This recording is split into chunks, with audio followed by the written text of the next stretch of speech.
I do find it interesting how, if you look back at certain eras of eras of media, you can see the culture of just how people interact with each other and how they like what's taboo and what's not, and the looseness of storytelling versus how constricted it can be in one era versus another. Like I know Tarantino specifically has said that the 80s, for example, was a very restrictive era in terms of what you were allowed to represent on film, like, or what people did represent on film. He said there wasn't much creative freedom in that time. I don't really know anything about that because I'm not. I've the 80s films I've watched are generally pretty good, but that's probably just because I've selected good ones to watch. So, but yeah, and I find it interesting how because I can remember what the media landscape with film and TV was like, through my childhood, and I've gone back and watched some of it, which has confirmed my perception of it from back then, which is that there was a culture back then of just like pure artistic freedom with things. Like they would do storylines in TV shows or whatever, or just have moments of like shocking moments where the sense you got, and I think this is backed up from the way like people would just talk about things generally in culture back then, because you remember what was in the air at that time, don't you? Yes. The sense you got was that like they were maximising for, in the behind the scenes process, they were maximising for just like creative freedom and what's gonna like be as engrossing as possible for people. And like I can think of examples where like you'd have like shocking moments in TV shows and stuff that I don't think you would get now. Because I used to watch a lot of soap operas when I was growing up, and just the way people would speak to each other in those soap operas, and how they would get violent with each other as well, and all that sort of stuff. It just all felt so much like looser and freer, and like the writers had the freedom to make the characters do whatever they wanted, basically. Yeah. If you know what I mean? Like they would say like horrible things to each other that I don't think you would really get nowadays, although I don't watch soap operas anymore. So yeah, I mean, so it's interesting because I tend to be of the opinion that TV shows now, at least like prestige TV shows, how do I put it, that they like try and aim for shocking moments, or I guess the best way I could put it is that like that they're written partly with the goal of like a shocking moment going viral on social media or something like that. And I guess I would call it like, I don't know, the Game of Thronesification of TV, because Game of Thrones is probably the best example of that, of just like killing people off, like, oh, this is a surprise, this person's dead this episode. Yeah, The Walking Dead did that a lot as well. And I think that kind of fits into the timeline of a lot more people being on social media and moving from like people talking about TV shows like around the water cooler at work to just texting someone or on social media or whatever. And I mean, I think the other thing is, especially with the advent of streaming, like closer executive control over the creative process in making TV shows or films. Yeah, it's interesting because when you do get some media that feels like it's a bit more loose and free these days, well, no, not even loose and free, that's the wrong way to put it, like it's taking more chances, because I think generally speaking nothing is really that loose and free. Like that's just not the right way to characterise the media landscape right now. It all feels very controlled at the moment, I think. When something takes more chances, it's it can go one of two ways, can't it? It's I wonder if, like, because these types of films or games or whatever that get massive amounts of backlash from people who don't like the choices that have been made, because the creators have deliberately made very bold choices and basically tried to shock the audience.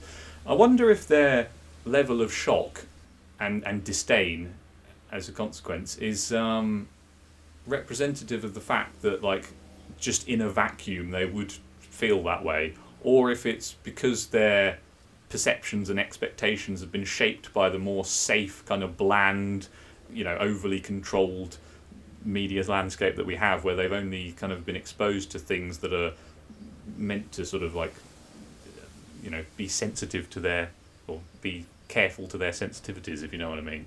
Like, how much of that culture shapes their reactions, and how much of their reactions are just what they would naturally feel anyway? Yeah, it's an interesting question. I don't know the answer. It's probably both, isn't it? It's probably a bit of both. Yes, I think so. And it's interesting kind of talking about creative freedom. I was speaking to someone about this a while ago. So two of my favourite TV shows are The Wire and Mad Men. And I'm sure I've mentioned them both plenty of times before. So what's quite interesting about them both is kind of the way they tell their story. The Wire is really, really, really, really, really slow. It's just by far the slowest thing I've ever seen. Sure. There'll just be like half an hour where it's just various scenes of people sitting around. And this is a show about like drug dealers and gangsters and people who go around killing each other. People just sit around talking. And like even when it came out, and it's probably, I don't know when it came out, can't be that far off, like 20 years since the first season. Yeah. So when it came out, it wasn't a big hit because everyone was like, this is really slow. Sure, yeah. And it was only like afterwards that kind of like the whole story's out and people have kind of been able to watch it all at once. Everyone's like, oh, actually, this has something to it. Sure, yeah. And it's interesting because, would something that slow get made now? I don't know. And then with Mad Men's also kind of interesting because there's no real plot, I guess. Okay, right, okay. It kind of, it's just like they're interesting characters and they kind of go, it's almost like a kind of slice of life type thing where like it's just, here is the stuff that happens in this episode. And, there are arcs of characters and there are, like, ongoing stories and stuff like that. But it's not like a show where there's a protagonist who says, I want to do this. And by the end of the show, he's the guy who's done that. Sure, yeah. It's just a show where, like, things happen and people interact and stuff. Yeah, like quite meandering, would you say? Yes. But, I mean, it's my favourite show ever. I just think it's so good. And I mean, that was made by people who made The Sopranos. Sure. So obviously they had a lot of credit in the bank, but it's interesting because they stand out for having kind of freedom to exist in that I guess a lot of TV shows don't. Yeah, no, it's nice when something a bit more kind of novel gets a reputation like that, isn't it? Yeah. When there is so much like bland stuff out there that kind of feels like no one really cares about making anything interesting anymore. Yes. It's nice to see that actually when something interesting is made, people respond to it. Yes, that's true. So I mean, I tend to take, without going too far into philosophy, I tend to take a materialistic view in terms of things are determined by material conditions. So that, the market for TV shows and films is different because of streaming. Yeah. There's just less space for people to take risks, and so it's like, it's not that there's less creativity, but the market conditions at the moment means that there is just less of a platform for people to take risks and more of a platform for safe things. And I mean, even like you look at Netflix and how many of their shows they cancel after one season. It's like 99% of them. Because it's literally just like, it's like even just making a season, it's like, oh, this was too much of a risk. We didn't get like 100 million people watching it in the first month. We're going to cancel it and put our money in something else. Yeah. Yeah, no, and that's so annoying when they do that, because there have been some series I've watched on there that like I would really like to watch a second series of, and they haven't delivered them. Yeah, and it, like there are loads of shows that I like that took maybe like 2 seasons to really kind of find their groove. Yes, yeah, which often happens. Like it often takes a TV show 2 or 3 seasons to, find it, or at least it used to, didn't Yeah. it? Like back in the day. I mean, The Simpsons is a good example where I think it took a couple of seasons for that to properly find its identity. Yes, that's true. Even though that was good right from the start anyway, but like Yeah. it didn't hit its stride until about the third or fourth season, I think. Yes. I'm quite hungry now. Yeah. Check time. It's just coming up to 3, so I guess we can start to wind down and get some food. Bye. That was not meant to be the outro.